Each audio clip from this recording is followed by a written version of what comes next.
Hello everyone, कैसे हैं आप सब। Welcome back to my channel social science with Shilpa. आज का जो चैप्टर हम शुरू करने वाले हैं उससे पहले मैं आपसे एक छोटा सा सवाल पूछूंगी। क्या आपको यहाँ पर कुछ पिक्चर्स नजर आ रही हैं जो कि बहुत ही ब्यूटीफुल हैं। शायद कुछ सोच रहे होंगे कि मैं तो वहां घूमने गया हूँ या घूमने जाने का मन कर रहा है, बट इनमें आपको सब में कॉमन चीज क्या लग रही है बच्चों, जरा बताएंगे। कुछ कह रहे होंगे मैम ये तो बहुत ब्यूटीफुल टूरिस्ट प्लेसेस हैं।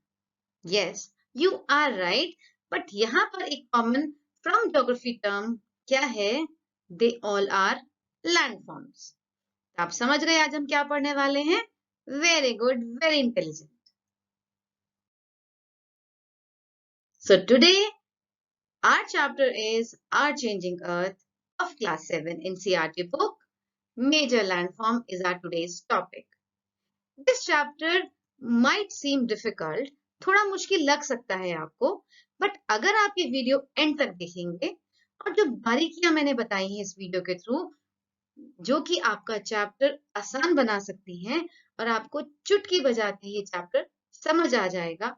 So do watch the video till the end and yes, subscribe button और बेल आइकन बजाना नहीं भूलना। सो शुरू करते हैं आज का टॉपिक। इस चैप्टर में हम चार चीजें पढ़ेंगे। पहला, एक्शन ऑफ रिवर, कि रिवर के द्वारा डिफरेंट लैंडफॉर्म्स जो बनाए गए, सी वेव के द्वारा different landforms, then landform made by glacier, and the last is landforms created by the wind.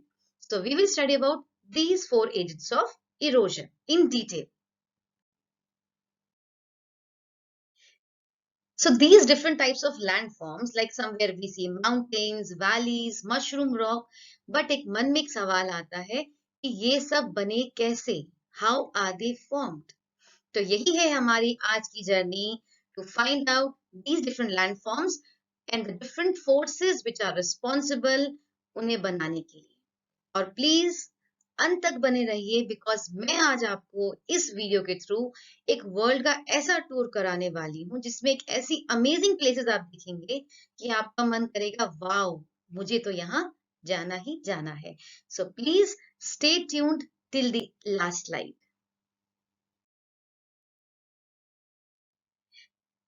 As we talked in the previous slide, how are they formed? So there are two forces, endogenic and the second is the exogenic. Now, endogenic are those forces which play below the surface of the earth, and the exogenic are those forces which play on the surface of the earth. I have made one video on the endogenic and exogenic forces, the difference between the two, in my series of terms that confuse us. So do watch that. मैं उसका link share करूंगी।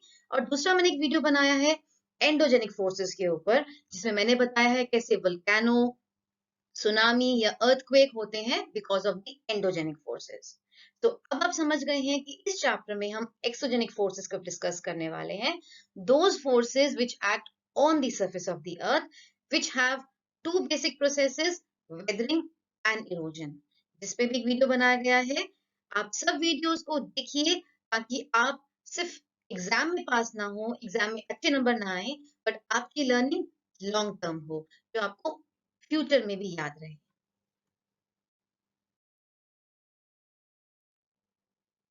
सो जैसे मैंने आपको कहा exogenic processes, there are two processes involved, one is the weathering and second is the erosion. अब weathering क्या हुआ? Weathering is that process in which breaking of the rocks, जिसमें जो बड़े बड़े रॉक्स हैं वो टूट रहे हैं, they are breaking down into smaller particles और smaller pieces. But erosion is carrying away the weathering of those broken particles by different agents of erosion.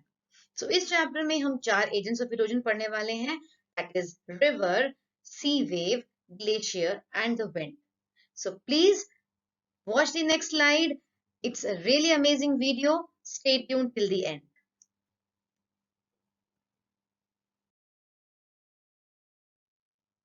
So the four agents are river, sea wave, glacier and the wind. Now along with the agents we need to learn, हमें क्या याद करना है कि वो agents क्या क्या landforms बनाते हैं। Like river बनाती है बहुत सारे landforms, in its different journey, in its initial stage, then middle stage, and the last stage of the river when it is about to reach the sea or ocean. So V-shaped valley, gorges, waterfall, meander, floodplain, oxbow lake, leaf, then distributary delta and estuary. Then moving to sea wave, again many landforms are formed by sea wave as well. So it's sea cave, sea arc, stack, beach, sea cliff, sandbar and lagoon. Glacier is not less than any of the above agents. So it also makes the glacial moraine, the deposit by the glacier. It makes U-shaped valley, it may kirk and tarn. And the fourth and the last agent of erosion, that is the wind. So wind creates sand dune, layers and mushroom rock. हम इन चारों agents of erosion को turn by turn लेंगे, इनकी detail study करेंगे ताकि आपको कोई भी क्वेश्चन एग्जाम में आए, आप कोई भी क्वेश्चन मिस ना करें और आप बहुत अच्छे से हर क्वेश्चन को अटेम्प्ट कर पाए। इन फ्लो चार्ट्स को अपनी नोटबुक में ड्रॉ कर सकते हैं ताकि जब भी आप एग्जाम आए आप क्विक रेफरेंस ले सकते हैं, या फिर मेरा वीडियो तो है आपको हर समय हेल्प करने के लिए। सबसे पहले हम ये जाने कि रिवर क्या है, तभी हम समझेंगे डिफरेंट एजेंट्स, डिफरेंट लैंडफॉर्म जो उसने क्रिएट किए। So river is a water body, yes we know it's a water body. It begin as a small stream, एक छोटी नहर की तरह उसकी जिंदगी शुरू होती है, and on its journey it is joined by several small streams. Like can you name some examples of rivers? Yes, सबसे पहले हमारे मन में आता है Ganga, the national river of the country. Then Brahmaputra, again a very big river which flows through the Indian mainland. Then we have Nile, the longest river in the world, and Amazon, the largest in the world. Now these rivers, they change the surface from wherever they flow. But अब वो change कैसे आता है? जो change की हम बात करें कि जहां से रिवर फ्लो करती है वहां चेंज आता है, बट वो चेंज आता कैसे है? उसका चेंज डिपेंड करता है टू फैक्टर्स पे। तो पहला फैक्टर कौन सा है? Slope of the river bed. अब आप देखिए, एक पानी फ्लैट सरफेस पे फ्लो कर रहा है और एक पानी स्लोप सरफेस पे फ्लो करेगा। तो आप बताइए कौन सा पानी तेज फ्लो करेगा? ऑब्वियसली आप सब समझदार हैं, slow. So depending on the slope of the river bed, अगर स्टीप स्लोप है तो water will move fast, the speed will be fast and the erosion would be faster, means more erosion and less deposition. Next is the volume of water it carries. अब कितना quantity of water है? If water is less, erosion would be less. If water is more, erosion would be more. So I think it is clear to you both the actions of river. One is the slope. It depends on the slope of the river bed, and second is the volume of the water that it carries. Next, journey of a river. अभी हमने देखा, जैसे हम जानते हैं हमारी life की भी जर्नी है, हम बचपे होते हैं, फिर बड़े होते हैं, फिर बूढ़े होते हैं। ऐसा ही रिवर की भी जर्नी 3 स्टेजेस में है। स्टेज 1, अब मैं आपसे सजेस्ट करूंगी कि जो मैंने फ्लो चार्ट बनाया है, जिस तरह से पिक्टोरियल में रिप्रेजेंट किया है जर्नी ऑफ रिवर, आप भी अपनी नोटबुक में ऐसा बनाइएगा ताकि आपको याद रहे एग्जामिनेशन पॉइंट ऑफ व्यू कि कैसे अगर ये क्वेश्चन आए तो आपको अटेम्प्ट करना है। पहली स्टेज है यूथफुल स्टेज, तो आपकी स्टेज है। हर समय दौड़ना, भागना, कूदना, जो रास्ते में आया उसको भी साथ लेके दौड़ जाना या उसको भी गिरा देना। कॉमन सीन आपने देखा होगा, जैसे ही रिसेस के लिए बेल हुई कैसे आप क्लास से बाहर दौड़ते हैं। So means that great energy, Swift movement, यही मूवमेंट होती है रिवर की in the first stage, youthful stage. Lot of erosion because of the slope, जो हमने पिछली स्लाइड में पढ़ा कि रिवर की इरोसिव पावर डिपेंड करती है उसकी स्लोप पे, उसकी वॉल्यूम पे। तो यहाँ because of slopey surface, lot of volume, it erodes a lot. इस स्टेज पे वो बनाती है V-shaped valley, gorges and the waterfall. Second stage of the river is the middle stage, जब river mountains को छोड़ के plains में आ गई है। अब आपको पता है surface slope की जगह flat हो गया तो speed slow हो जाएगी। So erosion जो पहले इतना ज्यादा था वो अब कम हो गया, बट साथ में डिपोजिशन भी शुरू हो गया, मींस जितना मटेरियल इरोड किया है वो डिपॉजिट करना शुरू कर दिया है। यहाँ पर इरोजन कम, डिपोजिशन शुरू, याद रखिएगा। और कौन से लैंडफॉर्म्स बने? meander, oxbow lake and floodplains. Third is the stage 3, जो दादी नानी की स्टेज है। सेकेंड स्टेज थी पेरेंट्स की, टीचर्स वाली स्टेज, बट थर्ड स्टेज आ गई जो नानी दादी दादू ग्रैंड पेरेंट्स वाली स्टेज, जब मूवमेंट बहुत स्लो हो जाती है, बहुत सारा वजन नहीं कैरी कर पाते हैं वो। सो जो उन्होंने ऑलरेडी इरोड किया है वो डिपॉजिट करना शुरू कर देते हैं। तो यहाँ पर erosion no, deposition, only deposition. So यहाँ because of deposition, it creates distributary, it creates delta, and it creates estuary. To stage 1, source, जहां से रिवर ओरिजिनेट हुई, जैसे Ganga originate from Gangotri glacier. River basin, वो सारा एरिया जहां पे रिवर फ्लो करी या फिर उसकी डिस्ट्रीब्यूटरीज ने पानी दिया, it is known as river basin. Basin वो नहीं जिसे मम्मी पकौड़े बनाती है, this is another river basin. River basin, an area drained by river and its tributaries। अब आप कहेंगे ट्रिब्यूटरीज क्या? Tributaries are the small streams, वो छोटी छोटी नदियां जो मेन रिवर के साथ जुड़ गई। जैसे मैंने एग्जांपल दिया है यहाँ पे, Alaknanda, Ramganga, Kali, Yamuna, these are some of the tributaries of river Ganga. तो आई होप आपको स्टेज 1 का पहला स्लाइड समझ आ गया। अब हम बढ़ते हैं सेकेंड स्लाइड ऑफ स्टेज 1। अब यहाँ पे कौन कौन से लैंडफॉर्म्स बनाए रिवर ने? पहला बनाया वी शेप्ड वैली। वी समझते हैं, हमारे इंग्लिश अल्फाबेट का वी आकार।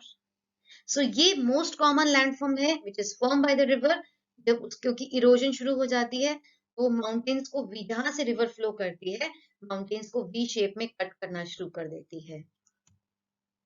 सो it is resembles V of the English alphabet, so known as V-shaped valley. Second is the I-shaped or the gorges. These are deep, narrow valleys formed when the river erodes vertically. Vertically समझते हैं आप? Standing. One of the sleeping line, the other is the standing line. So standing line means vertically. So when the river vertically cut down the hard rock, it forms I-shaped valley as it resembles the alphabet I. I hope आपको दोनों valley समझ में आ गई, V shape and I shaped. Now, one very amazing fact about Indian valley only, the Kangra Valley in Himachal Pradesh is the largest valley of India. This information I have collected from Google. Moving to the stage 1 only, but the third slide, that is the waterfall. अब waterfall क्या है? जिनको हम झरने कहते हैं हिंदी में, और ये झरने एक अमेजिंग टूरिस्ट प्लेस होते हैं। तब इंडिया में Jog Falls, which is the highest waterfall, then Angel Fall in Venezuela. These waterfalls are the amazing places for the tourists to visit.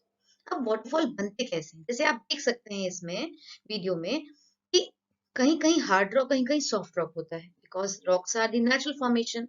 सो जब वो पानी बहता है एक पर्टिकुलर डायरेक्शन में, तो जो सॉफ्ट रॉक्स हैं वो ब्रेक हो जाते हैं, they break down, thus forming a waterfall, जिसको हम झरना भी कहते हैं हिंदी में।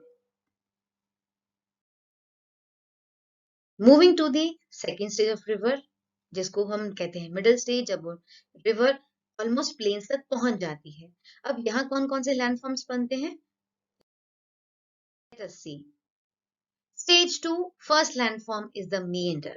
meander एक सांप की आकृति जैसा, क्योंकि मैंने आपसे कहा जब सेकेंड स्टेज में रिवर का इरोजन कम, डिपोजिशन ज्यादा हो जाता है, क्योंकि स्पीड स्लो, क्योंकि जो स्लोप है वो स्ट्रेट हो जाता है।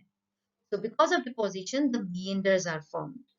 Twist and turn in the river. अब एक इमेज में आपको साथ शेयर करूंगी, इससे आपको बहुत समझ में आ जाएगा आसानी से कि meanders कैसे होते हैं। ये होते हैं meanders। सांप जैसी आकृति आपको लग रही है, ये होते हैं meanders, जो कि बनाए जाते हैं या बनते हैं नेचुरली बाय द रिवर, जब रिवर अपनी डिपोजिशन एक्टिविटी शुरू कर देती है। अब आप देख सकते हैं इस इमेज में कि एक रिवर है, जब डिपोजिशन शुरू हुआ उसके रास्ते में, तो उसके डिपोजिशन के कारण उसका रास्ता ब्लॉक हो गया और एक टुकड़ा उसका अलग कट के हट गया, which is known as Oxbow Lake. So stage 1 जो मेंढर आप यहाँ देख सकते हैं, धीरे धीरे जब ये डिपोजिशन बढ़ता जाता है, so it may cut down a part of a river, it may cut it away from the main river. So that loop which is broken away is known as Oxbow Lake. जैसे आप यहाँ देख सकते हैं कि थोड़े समय में डिपोजिशन बढ़ जाएगा, सो ये जो पोर्शन है ये रिवर का, अगर यहाँ डिपोजिशन हो गया तो ये कट करके एक लेक बन जाएगी which is known as Oxbow Lake. So this was about stage 2. Amazing fact about one of the naturally formed Oxbow Lake in India. So it has been given, एक lake है कहाँ पर, केरला में, जो कि कहा जाता है कि नेचुरल ऑक्सबो लेक है इंडिया की, in south India.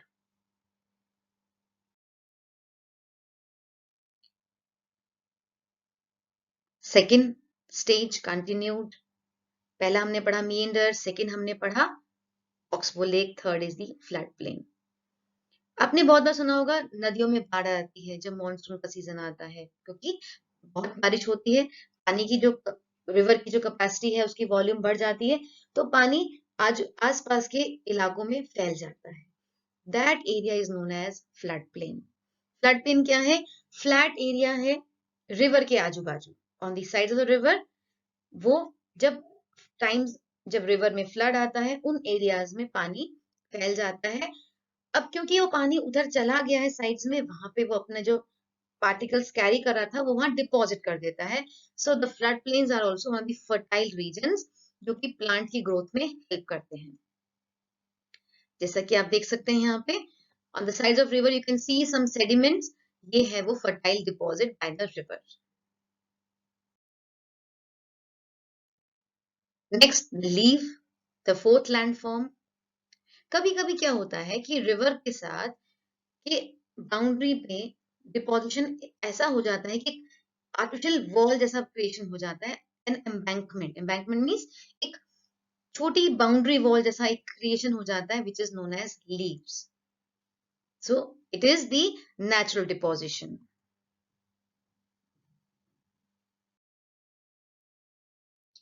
Stage 3 of a river.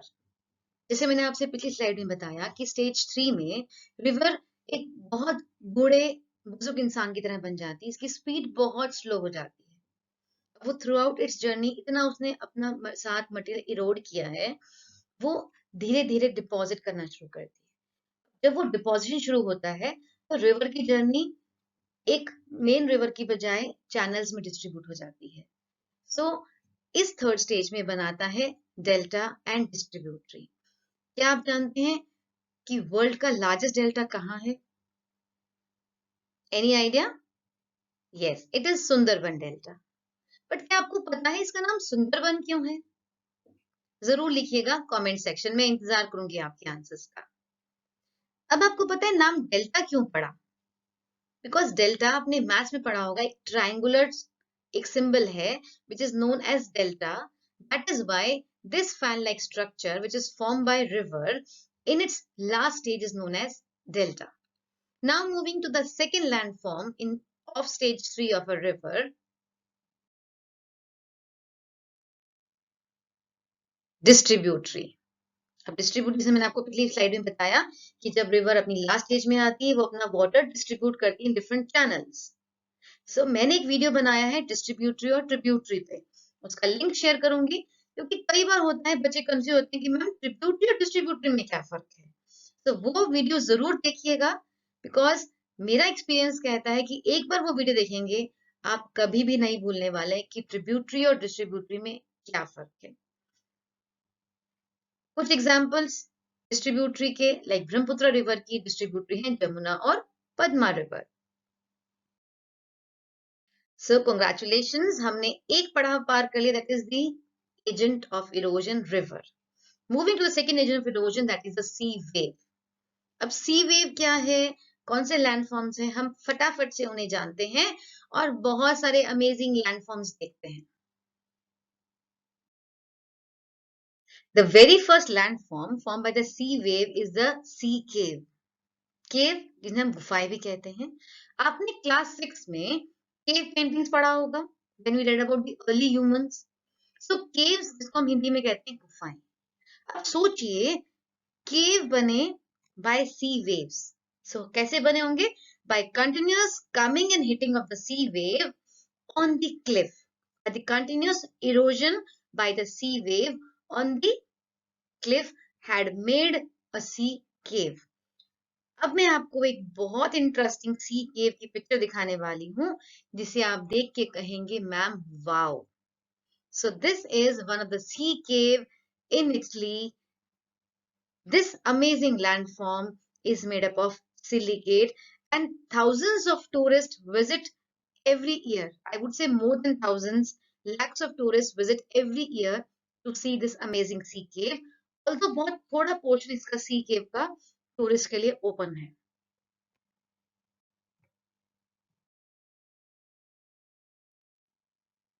That is the sea arc. अब sea arc क्या हुआ? Sea cave क्या है? जिसमें 3 साइड covered है, 3 sides. एक side hollow but 3 side covered. But sea arc क्या है? Like this, 2 sides but 2 sides hollow. With the continuous coming and going of water, जब लगातार सी वेव आ रही है, जा रही है, लैंडफॉर्म को हिट कर रही है, वापस जा रही है, तो इट इरोड्स, वो धीरे धीरे इरोड कर रही है, and finally only 2 sides are left, as we can see in the picture. So one very interesting, amazing landform in the world, that is the Durdle Door. देख सकते हैं आप, ये एक नेचुरल फॉर्मेशन है बाय द सी वेव. ये कहाँ है? ये इंग्लैंड में है, जुरासिक कोस्ट में. Next is the sea stack. एक पिलर की तरह, आइसोलेटेड, अकेला. जैसे सी क्लिफ में क्या था? 2 पिलर्स थे और एक रूफ था, बट यहाँ पर क्या है? अकेला रह गया. This is the sea stack. So an isolated pillar of rock standing up from the sea bed. कैसे हुआ? By the agent of sea wave. अब एक वेरी इंटरेस्टिंग सी स्टैक का एग्जाम्पल, 12 अपोस्टल्स. अब ये कहाँ है? ऑस्ट्रेलिया में. देख सकते हैं आप, जहां तक निगाह जा रही है आपकी, you can see sea stack. Moving to the next. So here we have sea cliff. Sea cliff क्या है?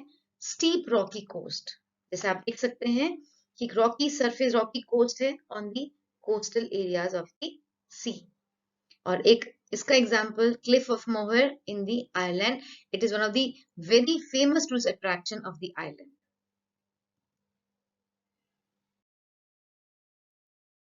अनदर लैंडफॉर्म, सी बीच. बीचेस पे आपने घूमा भी होगा, सुना होगा. Again a wonderful tourist attraction world wide. So I have given an example of the Colva beach of South Goa. So again congratulations, हमने सेकंड पड़ाव पार कर लिया, that is the landform form by sea wave. Moving to glacier. Glacier आपने सुना होगा, they are moving sheets of ice. अब वो कैसे लैंडफॉर्म बनाते हैं, जानते हैं जल्दी से. Now let us learn about the glacier. Glacier क्या है, तब जानेंगे कि वो डिफरेंट लैंडफॉर्म्स कैसे बनाते हैं. तो ग्लेशियर कहाँ बनते हैं? जहां पर स्नोफॉल ज्यादा हो रही है और स्नो मेल्ट कम हो रही है. तो with the passage of time, जो ऊपर की सतह गिरते गिरते गिरते इतना सॉलिड बना देते हैं नीचे सतह को, कि वो एक रिवर ऑफ आइस की तरह लगता है, कि एक चलती फिरती रिवर है जो कि आइस से बनी हुई है.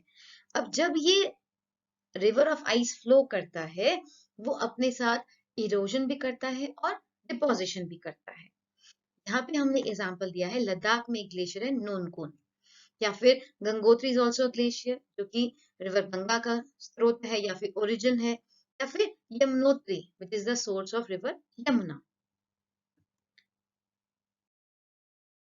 First landform form by the glacier, the U shaped valley. आपको याद है हमने रिवर में कौन सी वैलीज पढ़ी थी? 2 वैलीज पढ़ी थी. कौन सी दोनों पढ़ी थी? V shaped and I shaped.